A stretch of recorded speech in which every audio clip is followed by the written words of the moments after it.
the International Coach Federation, of which we are members, is one of the largest certifying coaching organizations in the world. ICF got started because so many people were saying they were coaches. I'm good with people, so I'm a coach. I'm a good listener, so I'm a coach. And what we started to find was that there are certain competencies that one must have to facilitate what's possible for coaching. Fernando Flores, who's my mentor and teacher, started ontological coaching back in the 80s. And then so many people got involved in coaching because they saw that there was something else needed besides therapy. And at the same time, back in the 70s and 80s, religion was taking a different place in the world. And so where were people going to go to explore these deeper questions of who am I, what am I, why am I, what am I going to do with my life, what do I value? And people started to emerge because there was a need for it. And then ICF came along and said, but we need some ethics. We need some guidelines. We need a way for people to engage and participate, just like many other professions that have emerged, and there was no governing body. And so ICF came up with some ethics. And ethics are guidelines for participating with our clients, participating with each other. My clients come to me, there has to be a level of trust that what they share with me or share with other people as coaches can be held in confidence. Another ethic is to let your clients know if this is an area or a subject that you are not familiar with. So I make a distinction here between mentoring and coaching. I can coach a medical doctor, but I cannot mentor a medical doctor, simply because I don't have those practices. I don't have the skills of a medical doctor. However, in the domain of coaching in terms of beginning to discover the underlying assumptions and beliefs that you have that are generating your life and having your life be what it is, I can coach into that because that's my profession. And so ICF set up some ethics, some standards, and I found it to be very helpful. They were designed to have us be more effective, to be more productive, and have a level of integrity with ourselves and with our clients. And so we study those. In our school, like I tell our students, we're not going to go out and have a police squad to see whether you're following the ethics of ICF or the ethics of our coaching school. But we want to instill in you the integrity that's needed to work with someone's life, which is it's very sacred with my clients.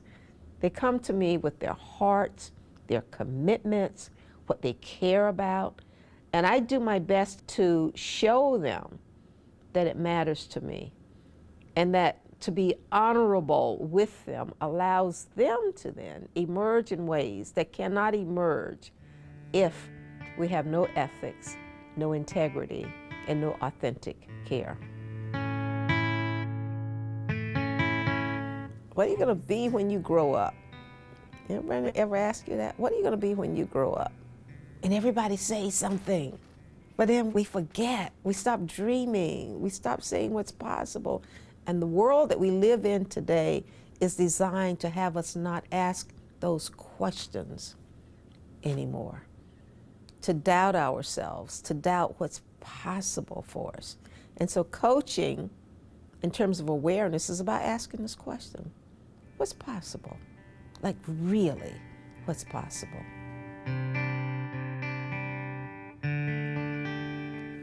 Because someone said yes. And there were many constraints, saying, no, you can't. And that's who coaches are. They say, yes, you can. And every one of us has had someone in our lives who we've attached ourselves to like another wing, so that we can fly in terms of our possibilities. And when we don't have that, then we lose the very essence of what it is to be human. And that's when we have hatred, war, poverty, crime. And people start to look for things out there to have them be whole and complete. But when you can have one person look at you and see you in your magnificence and your greatness, your life will be forever transformed because you've been seen.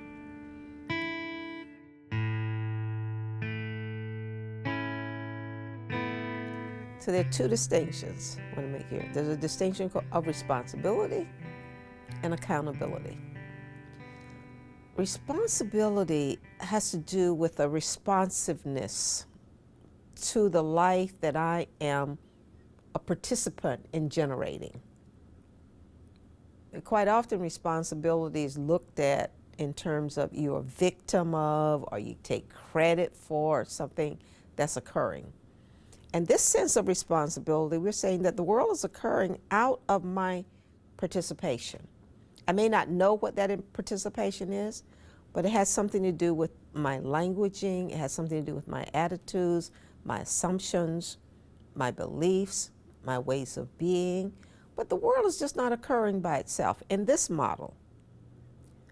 Accountability then has to do with noticing and paying attention to the actions and choices that I've taken or I am taking that's having the world occur the way that it is.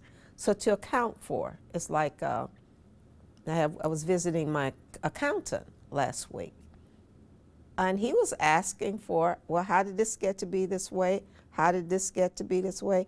What are these expenses? What is this revenue? That's accounting for how much money I have, I don't have, how much I'm going to pay the government. That's accounting for. And so what we asked our coaches to do is to be accountability partners with people in terms of what they're up to generating and producing in their lives. And accountability comes as coaches, it brings with it a deep compassion, knowing that people are learning. And that as people are learning, we make mistakes. You know, one of our presuppositions is there's no failure, only feedback. And when I can engage with my feedback from a place of accountability, then I can take different actions. You know, quite often, people have been ashamed to say what's occurring, what's happened, what results they have, what results they don't have. But that's not what we want to do here. We want people to begin to listen and notice that I made certain choices. And the choices that I made then allowed for certain actions. And given I made this choice, can I make another choice? And some of the choices that we make, they're just in our bodies. We've made them for so long, we don't even know that they're choices anymore. It's like, it's an automaticity to our lives. The coaches are there to help us intervene in that automaticity. So, what do coaches do in terms of accountability? We call people to account for how their lives are showing up, like what choices did you make, what actions did you take, what actions did you not take, not like it's the truth, but of all the choices that you could have made, you made this choice at this time, which caused you to take these actions. Now, what can be different the next time? The other thing is, coaches, we have a deep sense of the ending of our lives. At the end of our lives, what do we want to say about our lives? Do we want to say that I was a victim of the circumstances of my life? Or whatever showed up, I was a transformer of the circumstances of my life, meaning that I owned my life in such a way, I had agency in my life in such a way that I carved out my life. I shaped my life. I shaped it with others. And no one is to blame, and no one is to get credit, including me. But this is the gift that life is. Life is the gift, it's the space in which we can shape our lives. And that requires a certain kind of accountability, a responsibility. And so our coaches work with us to account for our actions and our choices. And then we say, now what? There's a possibility for a new choice and a new action.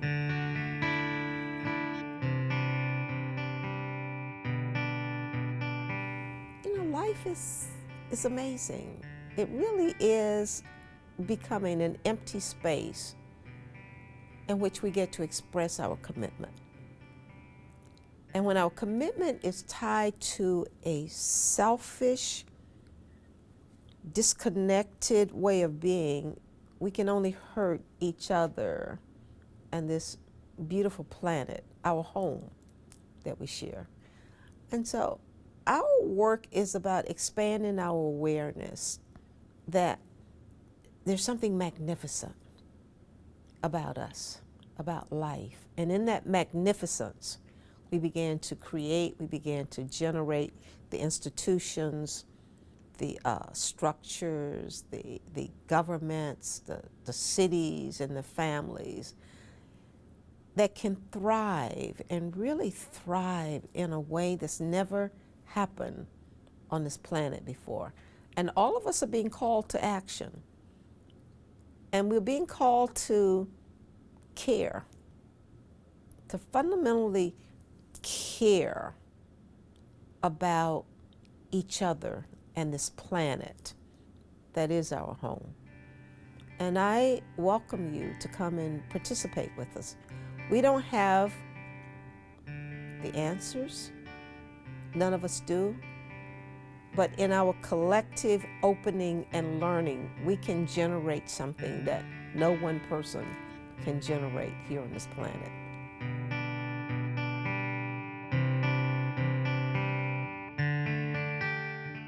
Betty and our other trainers, they're teaching the competencies so that one can master the art of coaching itself. And what we found is just because you master the competencies of a very effective ontological coach does not necessarily mean that you know anything about building a coaching practice, about the mindset of entrepreneurship, about enrollment, about marketing, about sales. And these competencies become increasingly important in today's world of coaching. Being an entrepreneur in today's world, as fastly as it's shifting, means that you have to have a certain mindset. It means that you have to have different competencies than someone who's going into the workforce simply to take orders from their manager, to clock in, to clock out. Being an entrepreneur takes a completely different context. And so what we found was that while a lot of people were becoming certified coaches, not as many people were out in the world actually coaching as we wanted to see. And we found this gap to be true in a lot of different schools and a lot of different countries. And so we designed our program with that in mind. Unless you have clients, you're not actually a coach. There are several myths in the coaching world. One is that there are far too many coaches. It's true, coaching is a billion-dollar industry. It has grown exponentially over the past 20, 30 years. But there's also a lot of people. There's a lot of people on the planet right now who don't actually have access to a coach. There are a lot of people who can't afford to go to a big training, Betty Spruill or Tony Robbins or one of these other coaches that we hear about all the time. So you actually are one of the only people who has access to your network, to the people in your life, to your specific community. You have access in a way that I could never have access. And because of that access, because of your presence in your own community, you're actually in a very significant and profound place to bring change to your own community. There's another myth out there that says that where you are currently in life is probably where you're going to end up. There's a lot of people on the planet who are born into one income bracket, born into one social dynamic or social construct, and they think that that's where they're going to spend their entire life. Unless you're able to shift the ecosystem that you live in, that you dwell in. So we say that everyone has an ecology.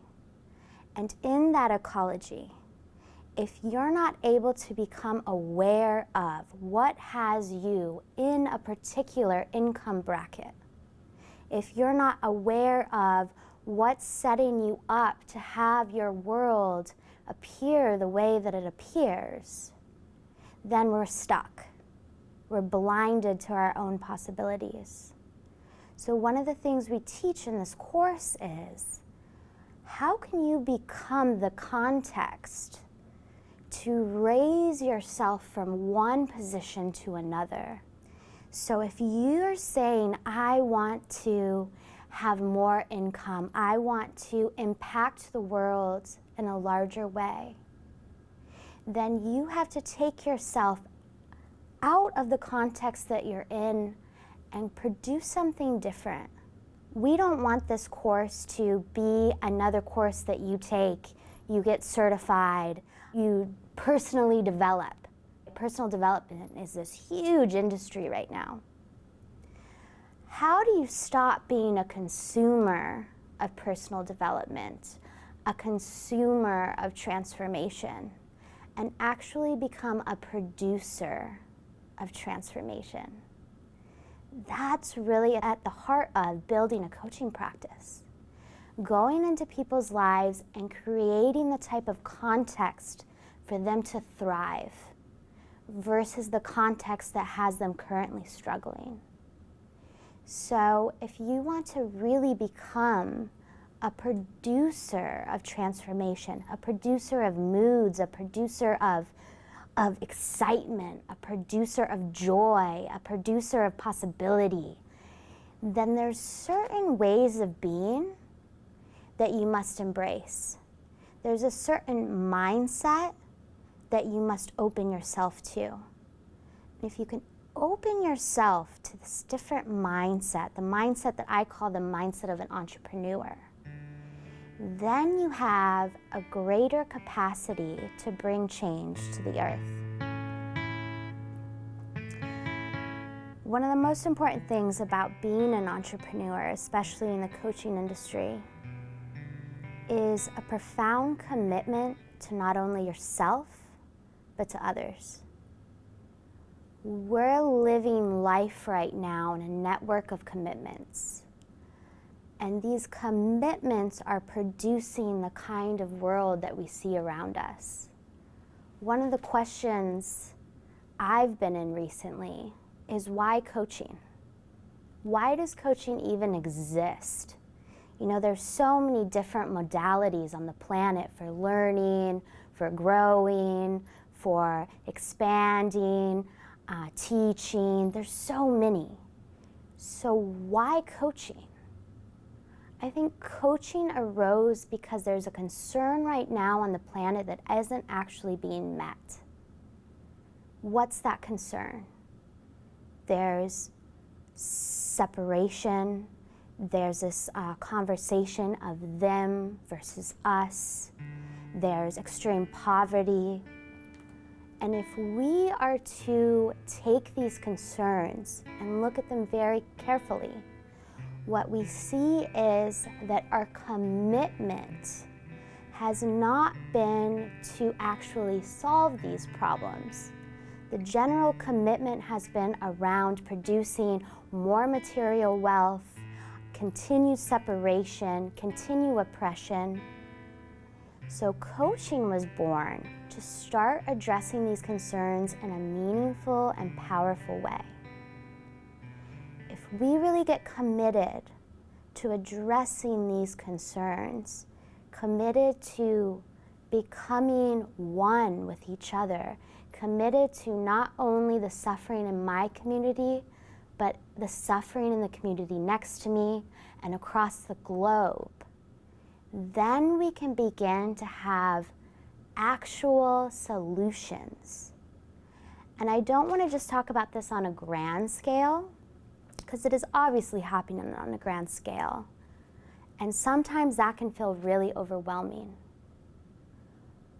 But if I can be committed to one person, the person sitting in front of me now, if I can be completely present to one human being and immerse myself in how they see the world and help them to see their blind spots, help them to see how their perception of the world is actually projecting on the world what they see, then we start to understand that human beings are much more than the eye might say. Human beings are, at the fundamental core, unused potential. You have more potential in you than you've allowed yourself to see. And when we get to that level, when we can change one life, now we've become a coach. And then you change another and another. And it's a co-creation. We're not leading anyone. We're not giving them advice. We're not telling them this is what you should do. Instead, we're being with people in a way and listening in a way that they feel heard and they can start to hear themselves. If it interests you at all to be able to produce transformation for another human being in this way, then coaching might be something that you want to take a deeper look at. And not only will we give you the tools to become producers of transformation, but we're also going to teach you how making an income and charging people, even if it's a cup of coffee or if it's $1 million, but having people invest into their own dreams, having people say yes to themselves, having people show up for their vision is so rewarding on so many levels. And it has your life take on a meaning that's bigger than you. Not only can you have a profound impact while you're on this planet, the little short time that you're here, but you can also make income in this industry. Like I said, it's $1 billion industry. And there's a piece of the pie for you. Abundance, we say at our school, is your birthright. And not only is it your birthright, but it's all the billions of people on this planet's birthright. And there's enough for everyone. And this is part of the mindset. This is part of the deconstruction of the world matrix that we're going to involve you in. And when you can start to destruct all of these myths, then we can start to build something that I think is worth building. So part of our work is to begin to deconstruct these myths, the myths that have been hardened into our consciousness from history, from our parents, from the world around us. These myths that say there's not enough, I'm not enough. These myths that say what we're doing on the planet doesn't matter. The resources I'm taking from the planet, they don't matter. And start to deconstruct these myths in a way that has see a new possibility. And until we can deconstruct them, until we can break them apart and really look at them, it's not always so obvious that they're myths. So part of our work, like I said, is to start to deconstruct the matrix that we live in so that we can build something new, so that we can construct a life that has meaning and purpose, a life that's worth living.